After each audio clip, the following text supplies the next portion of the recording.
Hello, Revere, and welcome to the Revere Veterans and Community Show. Today I have a special guest. His name is Curtis Chambers. Let me welcome you, Curtis. Thank you, Morris. Thanks for having me on. It's a pleasure. We met in Saugus at a networking event. That's correct. And you told me you worked for Legal Shields, and when I talked to you, you said you were involved with identity theft. Also correct. What is identity theft? Well, thank you for having me. Identity theft is the willful misuse of someone else's personally identifying information for a gain, whether it's a financial gain or some other sort of benefit. You're using someone else's personally identifying information, and it's usually to the detriment of the person that is victimized. Right. Do you get a lot of comments? I mean, I know where you work about identity theft. People call you up? Oh, absolutely. The Federal Trade Commission, I think that's the #1 complaint, consumer complaint, for a number of years running now. And in the senior citizen area, it is definitely one of the fastest growing as well. Right. Now, what should senior citizens do if they find out that they have been involved with an identity theft and they're the victim? Good question. You want to notify police agencies. That's the #1 thing, yes, right? And that way you can have a timeline already established. There might be an opportunity to freeze your credit, check your credit report so that you can line by line and notice something that's not there or if something's amiss. So you do want to be more vigilant. And that's the reason why senior citizens are more vulnerable to begin with, because they're not really checking their credit so much anymore, because the younger folks are trying to buy a car or a home, so they're on top of it more. Right. Whereas their credit, the senior citizens' credit, are really higher because they've already paid off loans like student loans or getting a home or a car. So that's the reason why they're more vulnerable to begin with. Well, like I have a debit card or a credit card. I call maybe once a month just to make sure that there's no additional expenses on it that I had not occurred. Right. Should seniors do that? How often should you check your credit, if I may ask? No, absolutely. You want to check it as much as possible, but the tricky part about that is if you keep going into your credit, sometimes it knocks your credit score down, but you can get free credit reports at annualcreditreport.com. And so I would say that again. You mean I can go on this computer? Absolutely. And get my own credit report? Annual. Well, could somebody else do the same thing too then? Oh yeah, you can have a family member or a friend. No, I mean someone from outside, like a hacker. Oh, would they be able to check? They would have to know your personal information, and that's why you want password and things like that? Certain things, yes. That's why you want to make sure you keep things as private as possible, keep certain information as private as possible, don't give it away. When people are asking you over the phone, these are things that you should be, because they'll ask you a lot of questions that only you should know, not just, I remember me and you were talking off air about your son's childhood or, Miss Rafferty, right. Things where you used to live.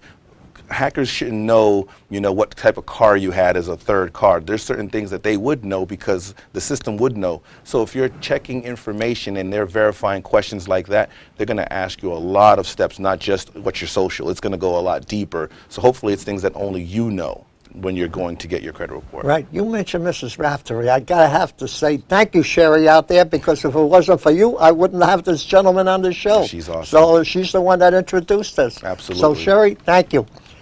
Okay, now I'm going to ask you, I got so many here, I don't know where to begin really.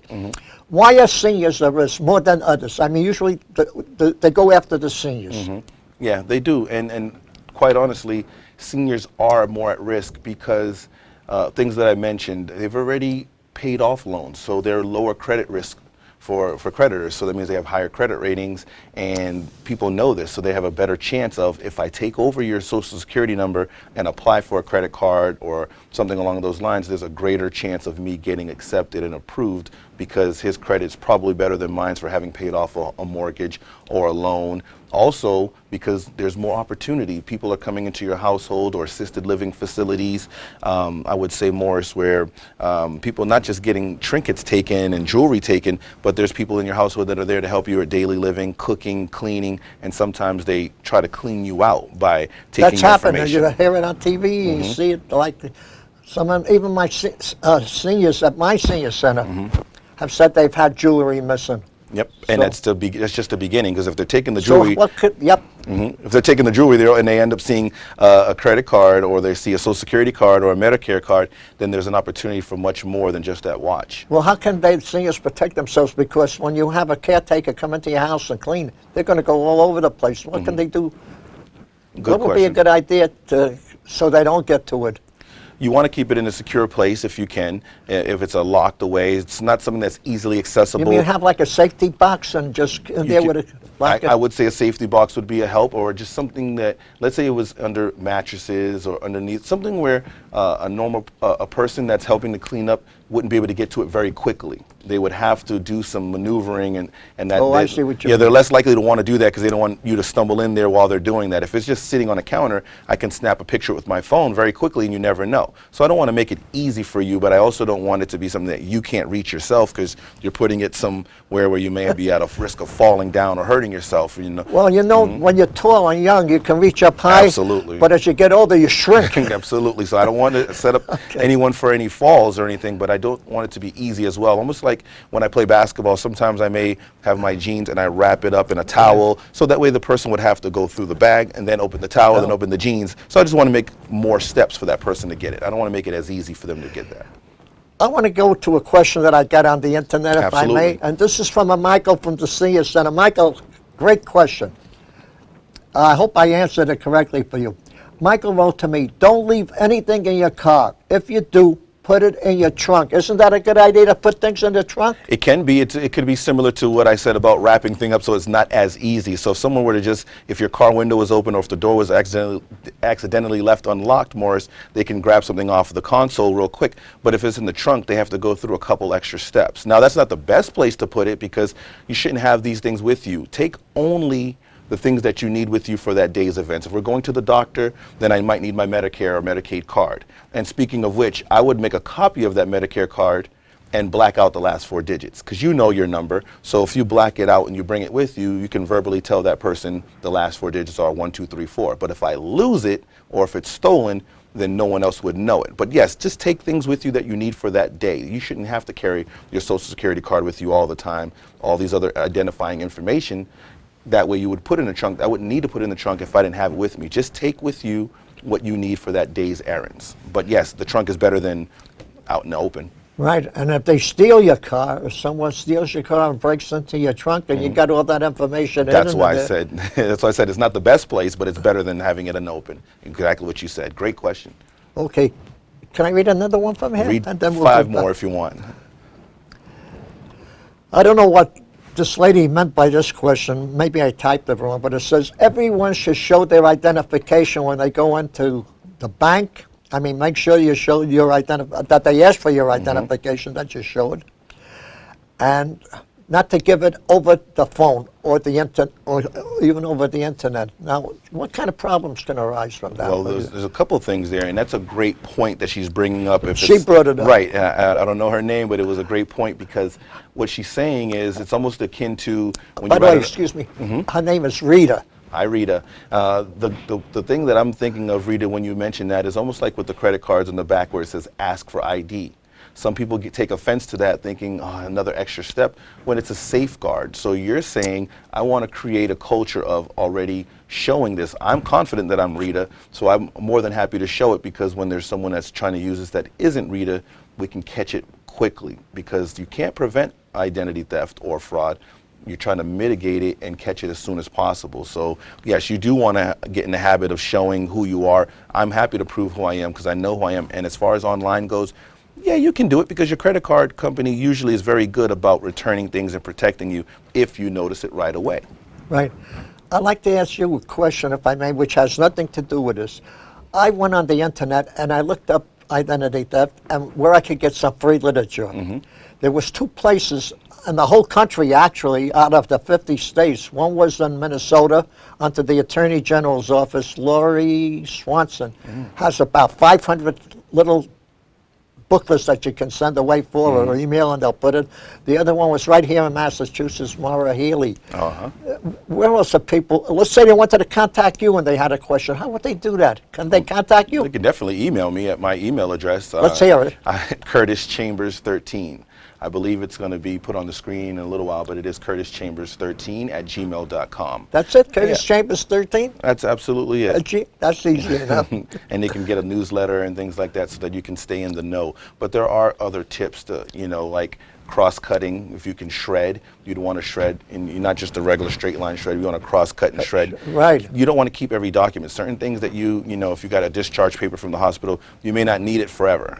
So you have it for a little while, and then on the same websites that you're talking about, they'll tell you the time frames to keep certain documents. Now we're going to keep our Social Security cards forever, but there's other ones that we don't need. Not everything needs to be kept that has your information, so we can cross those out. We can ask people. Another thing.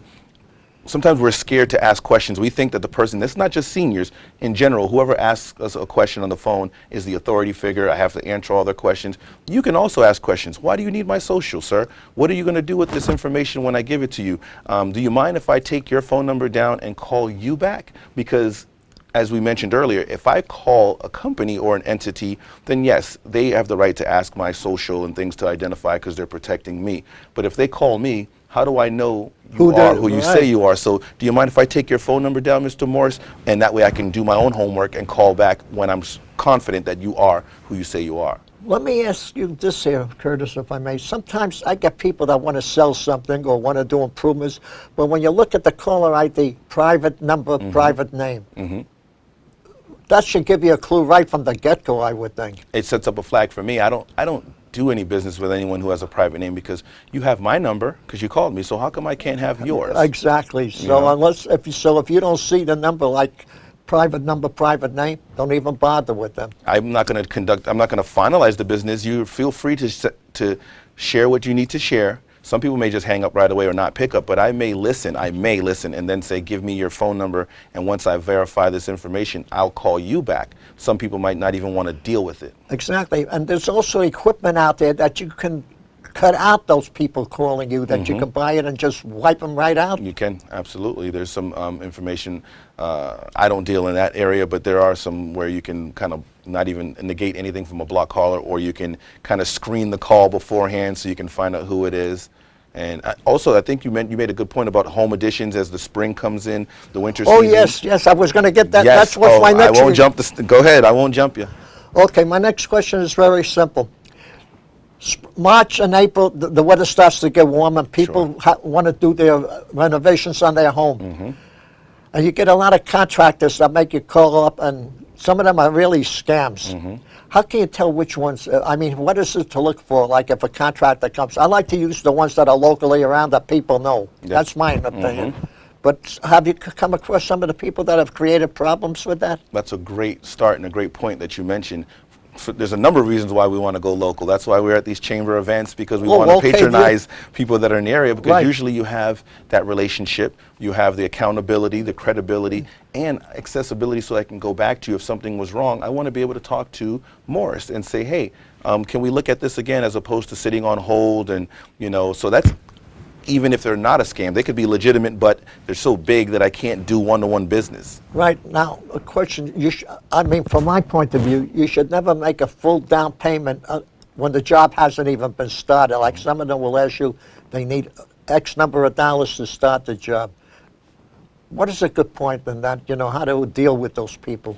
I mean, it's negotiable as far as I'm concerned. That's somebody telling you, they're just arbitrarily saying, this is what I would like to start the job.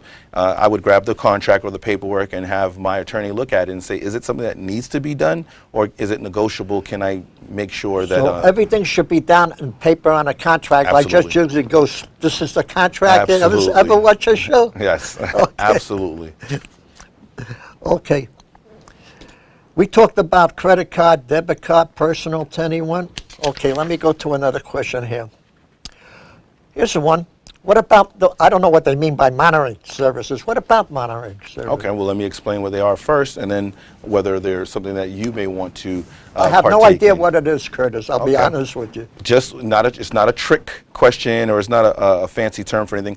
It's a monitoring service which will do just that. Monitor your credit, monitor your whole identity, who you are as a person. Some people have it with their banks. We're near a bank right now, and some people may say, on my bank account, will you guys watch over this? So if somebody ever uses my credit card information or the physical card, if I lose it, will you let me know? You're monitoring it, and watching over it so that you can let me know that something happened, just like a burglar alarm. Think of it as a burglar alarm for your credit, for who you are. So some people will pay their banks an extra couple of bucks to monitor, but that's like having a burglar alarm only for your living room. You need something for all rooms of your home. So if you're going to get a monitoring service, you want something that looks after, and this is another area for senior citizens to be thinking of. It isn't just the financial side. That's what we've been focusing on today, but it could go into tax fraud, people using your social to complete taxes even though that's not their area, and medical identity I'm glad theft. you mentioned that, because I heard on the radio this morning that over $50 billion from the IRS was taken from people who filed illegal Absolutely. claims to collect the money. Absolutely. And that's where monitoring and things can come in, because now we're looking after, because on a day-to-day, you asked about checking your credit. I can't check, just in the time that you've been speaking, someone could have been doing something. So I can't keep checking my credit every 2 seconds. But if I have a monitor, someone watching over that, then they can help me out. It's like having a watchdog. You talked about having a companion in the household. Right. You're having a watchdog look after your credit with you to say, hey, something's not right here. I noticed there's something on your account. Was that you? If so, great, no problem. But if it wasn't you, now we can go ahead and sick the dog on them now. So monitoring services, I would say, are good if they're going to monitor every aspect of who you are: medical, identity theft, character, identity theft, tax fraud, so, social security number, as well as the financial side. Then yes, I would say monitoring services are okay. $10 a month or so. I'd like to ask you a question myself. This is from me to you. Absolutely. Sometimes I go into an ATM machine to withdraw money. Mm-hmm. I make sure there's no one else in that ATM machine but just yours truly. Because I read and heard that they have equipment now that if you put your PIN number into the ATM, they can have something there that can copy it. If you go into the bank and you take out your credit card or your license to prove something, they can copy it. How do you avoid all that? It's tough to avoid it because some people will feel like, I can't go out, I can't do anything. I don't want people to think that they can't partake in e-commerce, which is purchasing on the website, or go to an ATM. If we go this time of day, I just saw outside, there were 4 or 5 people in line, so it's kind of tough to control the environment and say, I'm not going to go, because the person may not need to be behind you.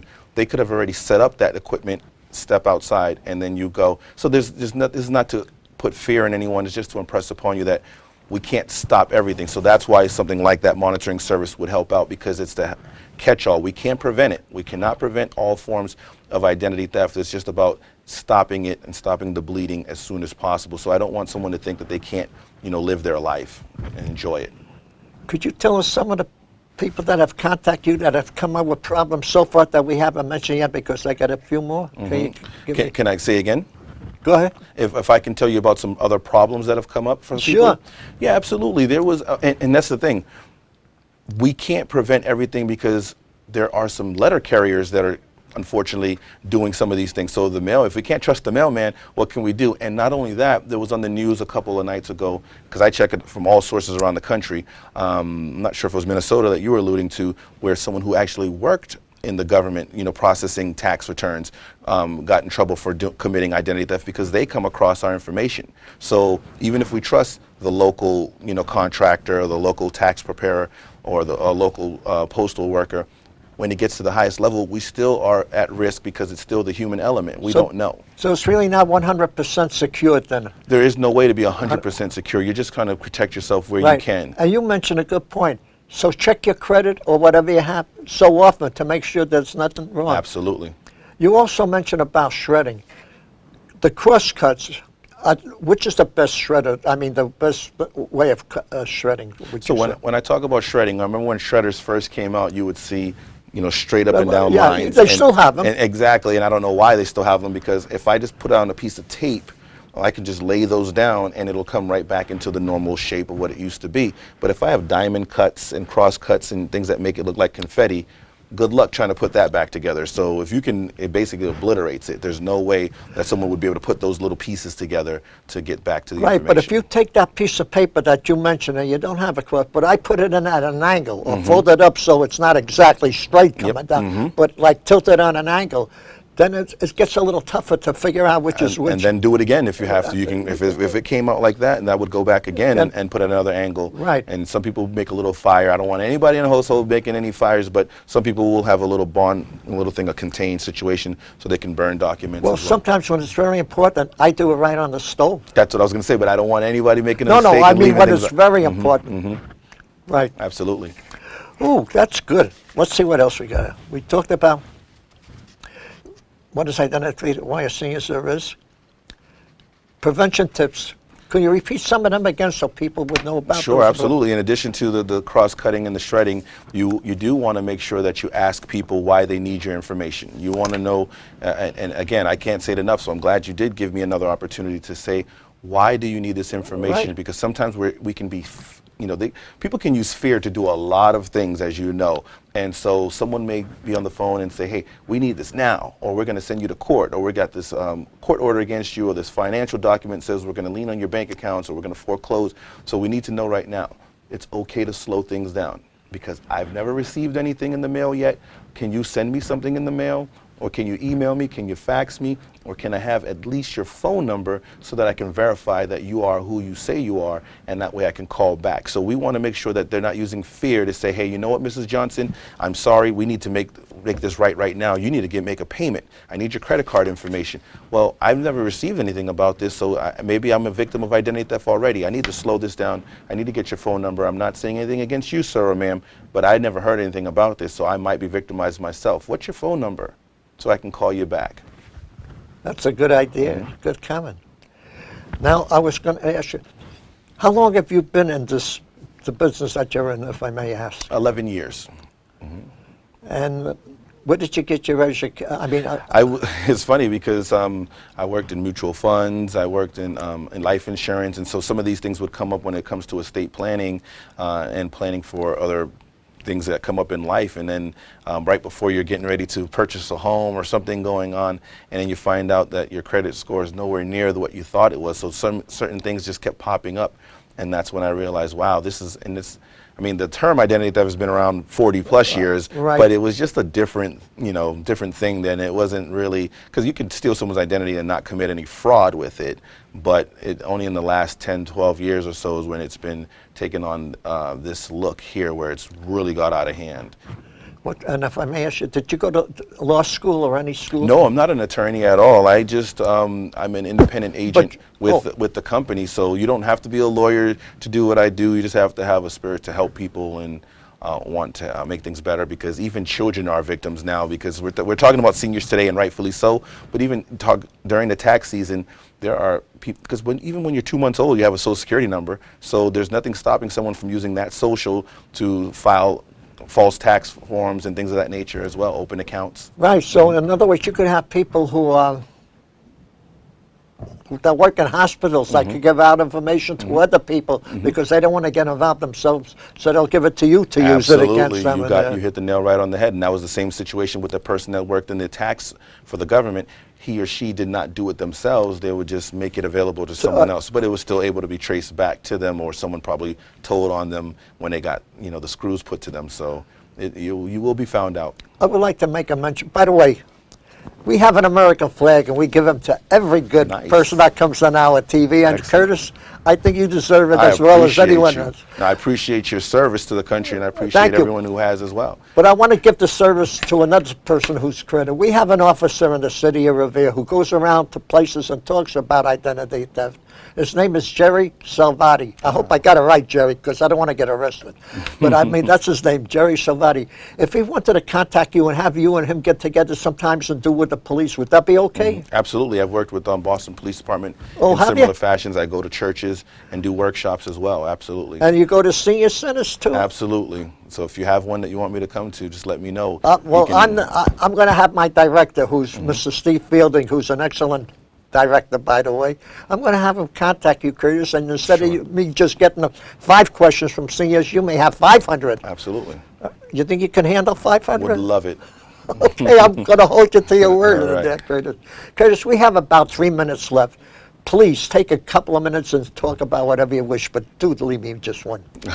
I'll leave you a little more than one because it's not going to take long. I've already spoken about some of the things that I want people to be aware of and understand that life is to be enjoyed. The Red Sox are getting ready to start back up, and so when you're doing those home improvements, I don't want anyone feeling like the lion is outside. If I go out there, I'm going to be torn to shreds. No, we're going to enjoy our lives, but it's just a little different now. You know, technology is a great help, but it can also be a way for other people to make our lives not so pleasant. So, you know, in the sense where you have things that you want to do, just always take a time out if you need to. Ask for information. Ask. Why do you need this? When do I need this by? Can you please send me some information? So that way when you do get that information, you can verify it and you can enjoy your days. And so, go Red Sox. Thank you very much for having me on, Mr. Morris, and thank you for your service. Yeah, because I'll tell you, you are a Red Sox fan? I love them. You're not going to like me anymore when I tell you this. I'm from New York. I'm All not going to right. tell you what kind of fan I am. That It's totally fine. I love it. I have a good friend that's a Yankees fan. Well, yeah, I tell you, when I was a kid, I went to Yankee Stadium and I saw Lou Gehrig and Babe Ruth together. Nice. And they gave me a beautiful little card with their signatures on it. And I never forgot Wow. that. That was, I think, 1936 or 37. I was 6 or 7. No, I was 7 years old Legends. at the time. Yeah. Legends, and you got to see them live. Yep. I used to go to Ebbets Field. I don't know if you remember the Brooklyn Dodgers. I do, absolutely. With the Knot Hole gang. They had a big fence out there about 7 feet high, 8 feet high, and we would knock out the knot holes and So you were part of the Knot Hole gang. Okay, Right. gotcha. Then the police put an end to that because half of your body was sticking out on the street, you know, because it was right near the curb. Yeah. So they let us go in Simpler there. time. Right, Curtis. I got to say it was an honor and a pleasure Thank having you. you come up here, taking the God time bless out, you. and thank God bless you. America. God bless you, and God bless our troops. God bless absolutely. the people of Revere, but most of all, God bless our great country, the United States of America, folks. And if you have anything you would like us to do on the show, email us to reveretvmorris@gmail.com. We would love to have you come on or take your ideas and put them on the air. So again, thank you.